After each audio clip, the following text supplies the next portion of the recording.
तो ये Ohm's law पे डिपेंडेड क्वेश्चन है ना। ओम्स लॉ के बेस पे जो भी क्वेश्चन पूछे जाते हैं, ओम्स लॉ क्या कहता है कि V equals to I R. यहां से V का फॉर्मूला मिलता है, I का मिलता है, R का मिलता है। V क्या है? Potential difference. I क्या है? करंट। R क्या है? रेजिस्टेंस। V की जो यूनिट है ऐसा unit that is volt, I की एम्पियर और R की ओम। ठीक है बेटा। तो अब आपसे जैसे क्वेश्चन होंगे, सिंपल से क्वेश्चन जो है ये भी कई बार आते हैं, आपके एमसीक्यू में भी आ जाते हैं और आपके 2 नंबर में भी आ जाते हैं। तो आपसे क्या कह रहे हैं, how much current will an electric bulb draw. तो सबसे पहली चीज होती है क्या पूछ रहा है उसको साइड में लिखना होता है, और क्या दिया है उसको भी लिखना है। हाउ मच करंट, तो आपसे पूछा है कि आई कितना होगा। पहली चीज draw from a 220 volt source, जो ये सोर्स है 220 वोल्ट का है, इसका मतलब पोटेंशियल डिफरेंस की आपको वैल्यू दे रखी है। That means V is equal to 220 volt if the resistance of the bulb filament is 1200 ohm. तो यहाँ रेजिस्टेंस भी दे रखा है आपको, 1200 ओम दे रखा है। तो आपसे क्या पूछा है बेटा, यहाँ करंट पूछा है। करंट मतलब I पूछा है। तो फॉर्मूले में I चाहिए, तो R को इधर लाएंगे तो किस में आएगा, डिवीजन में आएगा।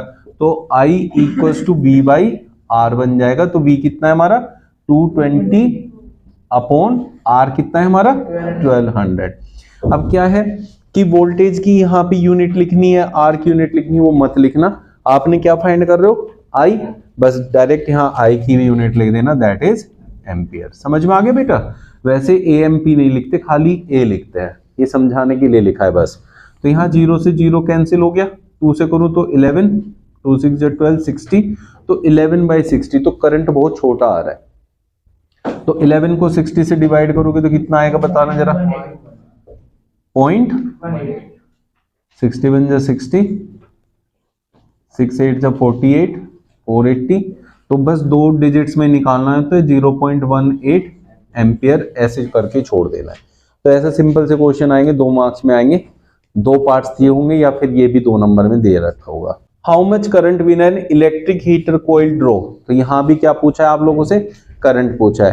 तो करंट के लिए फिर I पूछा है, मतलब है ना I will an electric heater coil draw from a 220 volt source. तो V भी दे रखा है, 220 वोल्ट दे रखा है। If the resistance of heater coil is 100 ohm, resistance कितना दे रखा है 100 ओम। तो V equals to I R है, तो I is equals to V upon R है। भाई 3 फॉर्मूले बनेंगे ना यहाँ से, एक V का, एक I का, एक R का। तो आप तीनों याद कर लो या फिर ये याद रखो, इससे बार बार बना लो। ठीक है, तो I पूछा है तो V अपॉन R होगा। तो V हमारा 220 है और R हमारा 100 है। यहाँ एम्पियर लिख देना, अलग अलग यूनिट नहीं लिख ली है, तो दैट विल बी 2.2 एम्पियर। अब बात को समझो, यहां भी 220 वोल्ट का सोर्स था और यहां भी 220 वोल्ट का सोर्स है। यहां करंट बहुत कम था, यहां करंट बहुत ज्यादा है, क्योंकि यहां रेजिस्टेंस 1200 ओम था, यहां रेजिस्टेंस 100 ओम है। तो इससे साफ साफ पता चलता है कि अगर रेजिस्टेंस ज्यादा है, रेजिस्टेंस ज्यादा है तो करंट कम मिलेगा, और रेजिस्टेंस कम है तो करंट ज्यादा मिलेगा। तो डायरेक्टली डिपेंडेड होती है ये एक दूसरे पे, कि वो ज्यादा तो वो कम। वैसे इसको इनवर्सली प्रोपोर्शनल कहते हैं, लेकिन एक दूसरे पे डिपेंडेड है, उनके बिना काम नहीं बनेगा। ठीक है। The potential difference between the terminals of N electric heater is 60 volt. क्या दे रखा है आपको, पोटेंशियल डिफरेंस। तो पोटेंशियल डिफरेंस लिख लेते हैं, that is 60 volt. Potential difference को V से डिनोट करते हैं, तो V आया आपका 60 volt. When it draws a current of 4 ampere. दूसरी चीज क्या दे रखी है, करंट। देखो फर्स्ट थिंग ये थी और सेकंड थिंग ये है, तो आपको करंट भी पता है। करंट कितना है 4 ampere. What current will the heater draw if the potential difference is increased to 120 volt. अगर पोटेंशियल डिफरेंस को हम 120 वोल्ट कर दें, तब हमारा हीटर जो है कितना क्या ड्रॉ करेगा, करंट। बात समझ में आई। अब 2 चीजें, हमने यहां पहले कम पोटेंशियल डिफरेंस लगाया, बाद में पोटेंशियल डिफरेंस बढ़ा दिया। तो पोटेंशियल डिफरेंस से करंट वेरी करेगा, क्योंकि अकॉर्डिंग टू ओम्स लॉ अगर हम लोग करंट बढ़ाएंगे पोटेंशियल डिफरेंस के अकॉर्डिंग, वो चेंज होगा। तो करंट बढ़ाने के लिए पोटेंशियल डिफरेंस बढ़ाना पड़ता है, नहीं तो करंट बढ़ेगा नहीं। किस पे डिपेंड करता है? पोटेंशियल डिफरेंस पे। अब हमने पोटेंशियल डिफरेंस को 60 वोल्ट से 120 वोल्ट तक कर दिया हमने, 60 वोल्ट से 120 क्या कर दिया हमने चेंज? Potential difference. लेकिन एक बात बताओ, इन दोनों केसेस में क्या कहीं रेसिस्टेंस चेंज हुआ है? नहीं ना। उसने ये थोड़ी बोला है कि सर्किट चेंज कर दिया। अगर सर्किट चेंज नहीं किया इसका मतलब रेसिस्टेंस सेम है। तो पहले केस में से रेसिस्टेंस निकालेंगे और दूसरे केस में रेसिस्टेंस यूज करेंगे, क्योंकि रेसिस्टेंस सेम रहने वाला है, तब ये क्वेश्चन होगा। तो पहला जो केस दिया है, पहले केस में अब नहीं, बहुत से बच्चे कैसे कंफ्यूज होते हैं, बहुत से बच्चे सोचते हैं करंट तो पहले दे रखा है और वो यहाँ कह रहा है करंट पता करो। यार ये क्या दे रखा है? करंट ही दे रखा है, करंट ही पूछा है। ऐसा नहीं है। उसने ये कहा है कि जब हम 60 वोल्ट का आपको पोटेंशियल डिफरेंस देते हैं तब तो 4 एम्पियर का करंट आता है, जब 120 वोल्ट का पोटेंशियल डिफरेंस देंगे तब कितना करंट आएगा। तो दोनों केस में रेसिस्टेंस सेम रहने वाला है, इसलिए पहले केस में जो सारी चीजें दे रखी हैं उससे रेसिस्टेंस निकाल लेंगे। रेसिस्टेंस क्या होता है? V upon I। ठीक है बेटा। V कितना है हमारा? 60, I कितना है? 4, ये कितना आ गया? 15 ओम। तो resistance will B same in both the cases because same जो है आपका क्या है? सर्किट है, सर्किट चेंज नहीं हुआ है। ठीक है। अब दूसरे केस में आपसे पूछा है what current will the heater draw. तो करंट पूछा है तो करंट का फॉर्मूला हो जाएगा V अपॉन R। तो V कितना है बेटा हमारे पास इस बार? 120 और R कितना है? 15 अभी हमने निकाला। 15 से कितनी बार जाएगा? ठीक है, इक्वल्स टू 8 एम्पियर। तो 8 एम्पियर का करंट ड्रॉ होगा। बात समझ में आ गई? जब आपका ये क्वेश्चन ऐसे आता है करने के लिए 2 नंबर में, तब तो आपने ऐसे पूरा प्रोसेस करना पड़ेगा। लेकिन अगर एमसीक्यू में आता है, एमसीक्यू में अब आपको पता है कि वोल्टेज की डायरेक्टली प्रोपोर्शनल करंट होता है। वोल्टेज की डायरेक्टली प्रोपोर्शनल। पहले केस में वोल्टेज 60 वोल्ट है और करंट है 4 एम्पियर। अब वो कह रहा है दूसरे केस का जो वोल्टेज है वो हो गया 120। कितना टाइम्स हुआ? डबल। तो करंट भी क्या हो जाएगा? डबल ही होगा, क्योंकि डायरेक्टली प्रोपोर्शनल होता है। तो 8 एम्पियर का करंट हो जाएगा। बात समझ में आ गया? एमसीक्यू में आएगा तो सिर्फ इसको कंपेयर करना है, रेशो के हिसाब से आंसर दे देना है। और अगर 2 नंबर में आएगा तो पूरा सोल्व करके दिखाना है। ठीक है। देखो नेक्स्ट क्वेश्चन में हमें क्या कह रहा है? Resistance of a metal wire of length 1 metre. Length क्या दे रखी है? 1 मीटर दे रखी है। तो मैंने आप लोगों को सिखाया है कि जो दे रखा है उसको पहले लिख लेना है। इस 26 ओम क्या है? 26 ओम रेसिस्टेंस। तो रेसिस्टेंस आपको दे रखा है 26 ओम एट 20 डिग्री सेल्सियस या सेंटीग्रेड कह सकता है। तो यहाँ टेम्परेचर का हमें कुछ रूल नहीं फॉलो करना, क्योंकि जो 10th क्लास में हमें दे रखा है उसमें टेम्परेचर पे डिपेंडेड वाली चीजें आपको नहीं पूछनी है। तो इसलिए न्यूमेरिकल जब भी पूछेगा तो उसमें टेम्परेचर को इग्नोर कर देना सिरे से। If the diameter of wire is 0.3 mm, diameter कितना है बेटा? 0.3 mm। इसको मीटर में चेंज करना पड़ेगा, जिसको हम क्या लिख सकते हैं? 0.3 इंटू 10 टू द पावर क्या होता है? 1 mm में कितने वो होते हैं बताओ? अब इसे मीटर में चेंज करना है तो 1 mm में कितने मीटर होते हैं भाई? अगर मैं इसे देखूं तो 10 टू पावर -3 से मल्टीप्लाई कर दूं, है ना। अगर इसे पॉइंट हटाना है तो 3 into 10 to the power 4 metre हो जाएगा। हो जाएगा कि नहीं हो जाएगा? कोई प्रॉब्लम है यहां तक? ये क्या है आपका? डायमीटर है। ठीक है। अब आपसे क्या कहा है? What will be the resistivity. देखो resistance is equals to R is equals to होता है रो एल अपॉन ए। अब आपसे ये रो मतलब रेसिस्टिविटी पूछी है, तो that will be R into A upon L will be resistivity. अब यहाँ रेसिस्टेंस की वैल्यू दे रखी है हमें, कितनी है? 26 ओम है। तो 26 इंटू एरिया। एरिया क्या होता है? यहां जब भी बात करते हैं वायर की तो एरिया ऑफ क्रॉस सेक्शन की बात करते हैं। किसकी बात करते हैं? Area of cross section. लेकिन एरिया ऑफ क्रॉस सेक्शन क्या होता है? पाई आर स्क्वायर। क्या होता है? पाई आर स्क्वायर। मतलब क्या होता है? वायर ऐसा होता है, ये है सिलेंड्रिकल। तो बच्चे कंफ्यूज रहते हैं, सर सिलेंडर का एरिया लगेगा? नहीं, बस ये सर्कल का एरिया लगना है, जो कि होता है पाई आर स्क्वायर, या हम इसे ऐसे कह सकते हैं पाई डी स्क्वायर बाई 4। अगर डायमीटर पता है तो ये यूज कर सकते हैं। ठीक है बेटा। तो हम यहाँ क्या यूज करेंगे?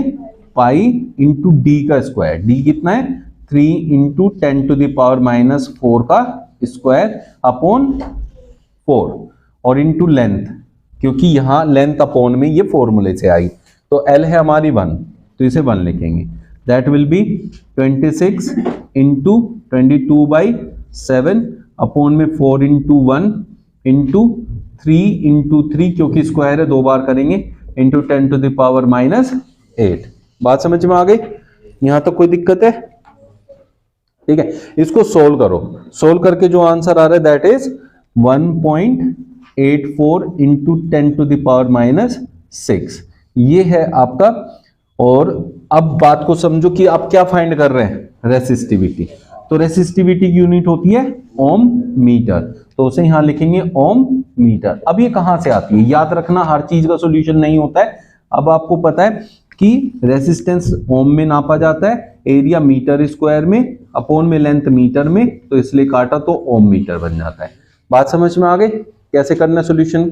ठीक है, इस सीरीज में हमारे रेसिस्टेंस लगे हुए हैं, तो टोटल उस सर्किट के अंदर कितना रेसिस्टेंस है ये पता करना है सीरीज के अंदर, तो उसका डेरिवेशन होता है। तो हम जो आपका वो बना होता है ना, डायग्राम बना होता है या कोई भी आपका सर्किट डायग्राम बना होता है, उसमें जितने टोटल रेसिस्टेंस लगे हैं उनको मिला के कितना ओवरऑल रेसिस्टेंस है उसको हम इफेक्टिव रेसिस्टेंस, टोटल रेसिस्टेंस या रेसिस्टेंस ऑफ सर्किट भी बोलते हैं।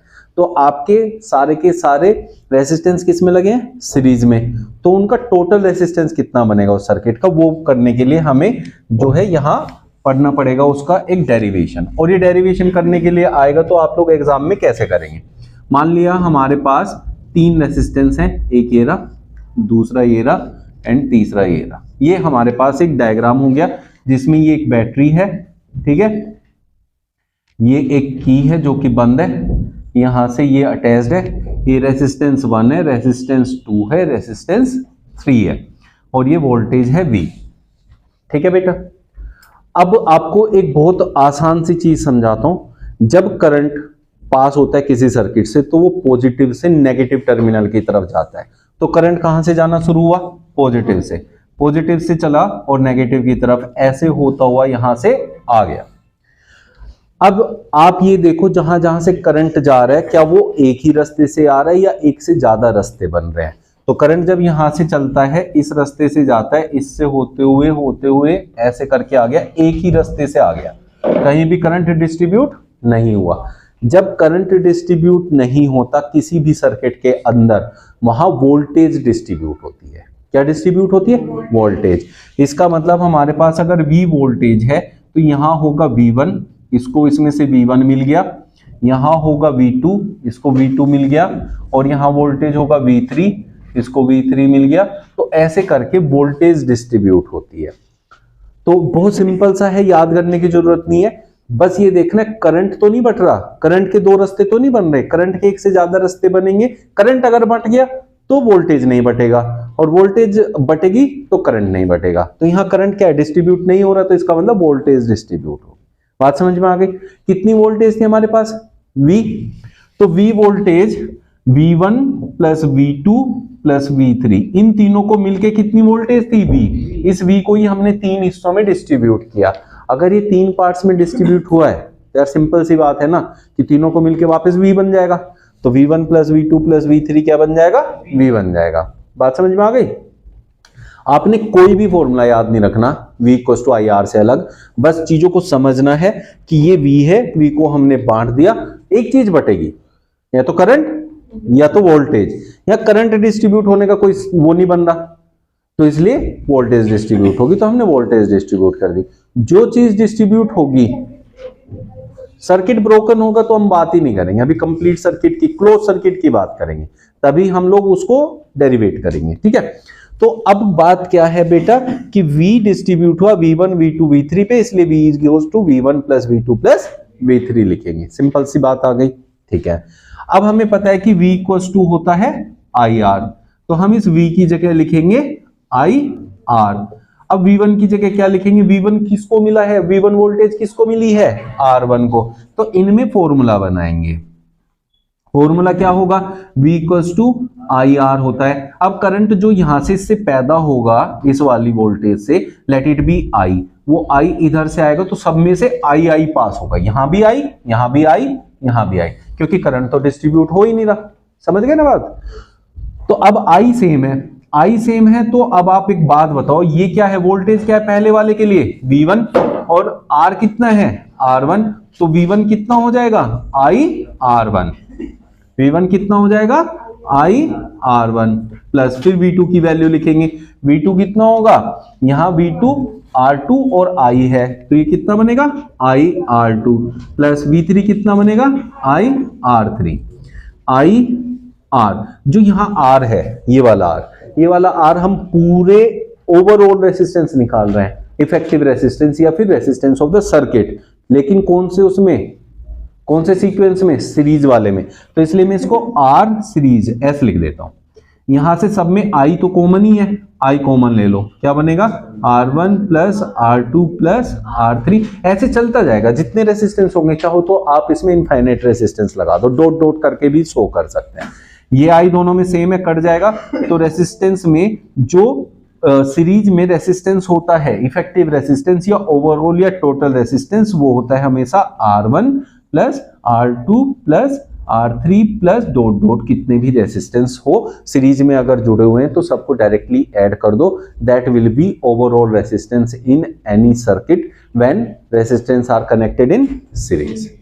अब हमें डेरिवेशन करना है कि जब हमारे पास रेसिस्टेंस पैरेलल में होते हैं तब हमारा overall resistance of the circuit क्या होता है, ठीक है ना। तो यहां हमारे पास 3 रेसिस्टेंस है, ये तीनों हमारे पैरेलल में लगे। अब बात ये आती है कि आप लोग पहले तो ये पहचानेंगे कैसे कि रेसिस्टेंस पैरेलल में है या सीरीज में। सीरीज में एंड टू एंड जुड़े होते हैं और पैरेलल में ऊपर नीचे रहते हैं, लेकिन वो भी कई बार कंफ्यूजिंग होता है। तो सबसे बढ़िया तरीका होता है कि आप ये देखो करंट कहां से आ रहा है, तो करंट हमेशा पॉजिटिव टर्मिनल से आता है, तो इधर से करंट आएगा, यहां आ गया।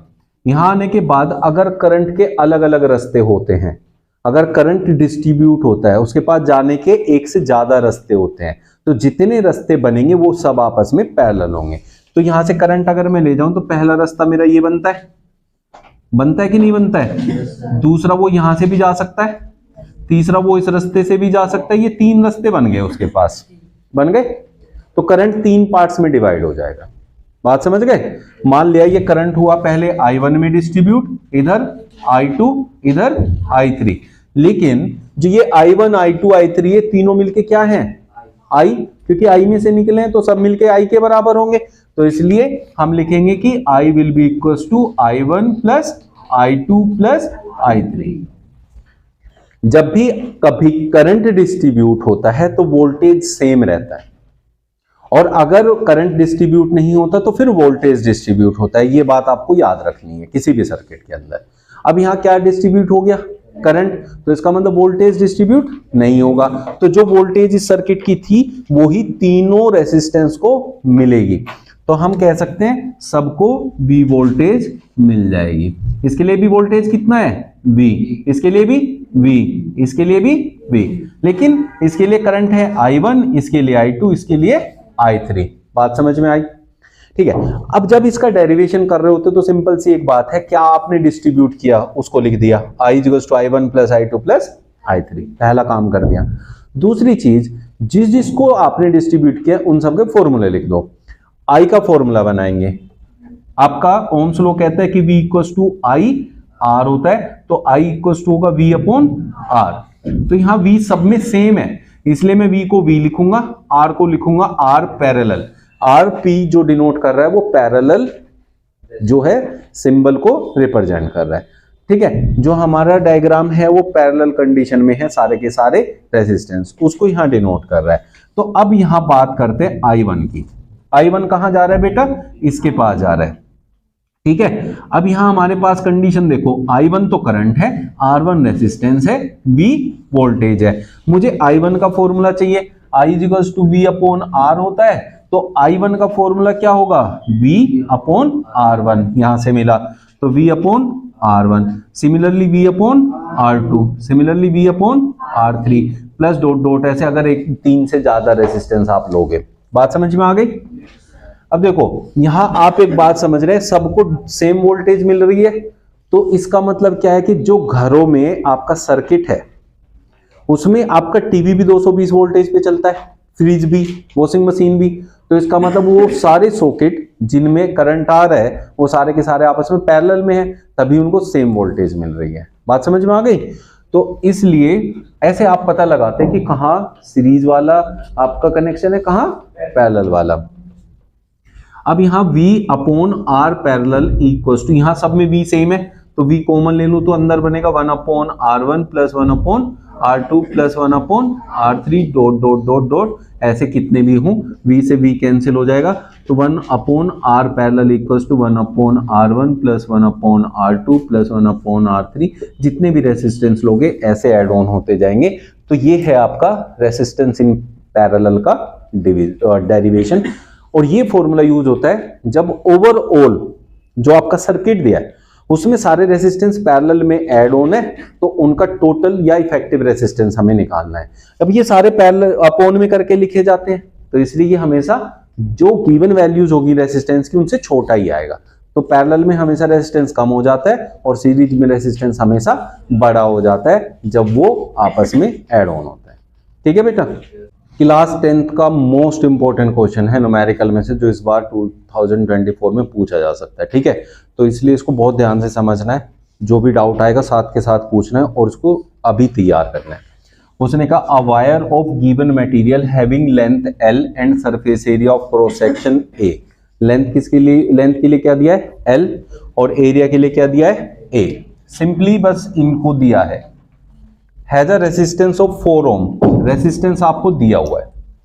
ठीक है, वायर है ऑफ गिवन मटेरियल। सर ये क्यों पढ़ रहे हो दोबारा, क्योंकि गिवन मटेरियल का मतलब है जो इस वायर का रेसिस्टिविटी होगी, अगर रेसिस्टिविटी तभी चेंज होती है जब वायर चेंज होता है, अगर वायर सेम रहेगा तो रेसिस्टिविटी चेंज नहीं होगी। What would be the resistance of another wire of same material, material same है तो रेसिस्टिविटी चेंज नहीं होगी। Having length L/2 and area of cross section 2A। बात समझ गए? तो जब सेम रहेगा तो वहां रेसिस्टिविटी का कोई काम भी नहीं रहेगा। तो रेसिस्टेंस होता क्या है वैसे, रेसिस्टिविटी L अपॉन एरिया। तो पहला जो रेसिस्टेंस है R वो 4 ओम है, R1 मान लेते हैं, that is 4 ohm. 4 ohm is equals to resistivity L दिया है उसने, A दिया है। बात समझ में आ गई? तो it means resistivity into L upon A is 4 ओम। बात समझ में आ गई? इसकी वैल्यू यहां से फाइंड आउट कर सकते हैं।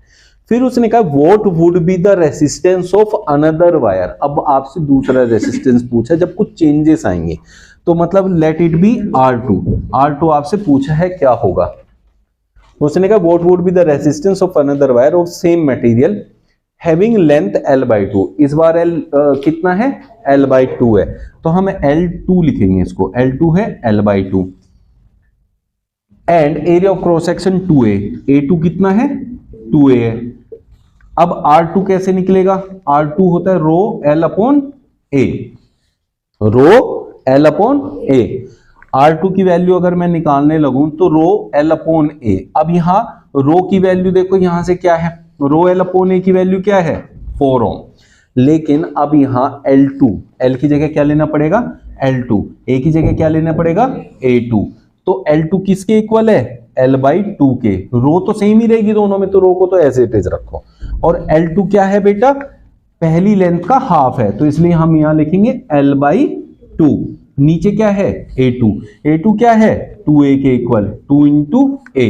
तो मैं इसको R2 इज इक्वल टू क्या लिख सकता हूं, rho into L upon A। ये देखो L अपॉन A, और 2 जब 4 है तो इसे 1/4 यहां लिख सकता हूं मल्टीप्लाई में। अब रो L अपॉन A क्या था, यहां से फर्स्ट इक्वेशन से कह लेते हैं ना, क्या था 4 ओम था, तो resistance will be equals to 4 ohm into ये 1/4 तो बचा है ना यहाँ 1/4, तो that will be resistance is equals to 1 ohm. बात समझ में आ गई? दूसरी चीज, अब इसको ओरली समझो, अगर ये एमसीक्यू में आता है या फिर अपनी नॉलेज के लिए हम लोग इसे कैसे समझते हैं। देखो बेटा, अब उसने कहा what will be resistance of another wire of same material having length L/2। Length कितनी हो गई, आधी हो गई। रेसिस्टेंस लेंथ के डायरेक्टली प्रोपोर्शनल होता है। अब लेंथ अगर हाफ हो गई तो रेसिस्टेंस भी क्या हो जाएगा, हाफ हो जाएगा। पहले रेसिस्टेंस था 4 ओम, अगर उसका हाफ होगा तो बचेगा 2 ओम, ठीक है ना। फिर उसके बाद कह रहा है and area of cross section 2A, पहले जितना एरिया था उसका डबल हो गया। एरिया डबल होता है तो रेसिस्टेंस क्या होता है, हाफ हो जाता है। तो यहां एरिया डबल हुआ है तो रेसिस्टेंस फिर से हाफ हो जाएगा, तो कितना बचेगा 1 ओम। तो ओरली करना है तो ऐसे कर सकते हैं, एमसीक्यू में आएगा तो ऐसे फॉलो करना है, और अगर करने के लिए आएगा तो ऐसे करके दिखाना है। बात समझ में आ गई, क्लियर हो गया।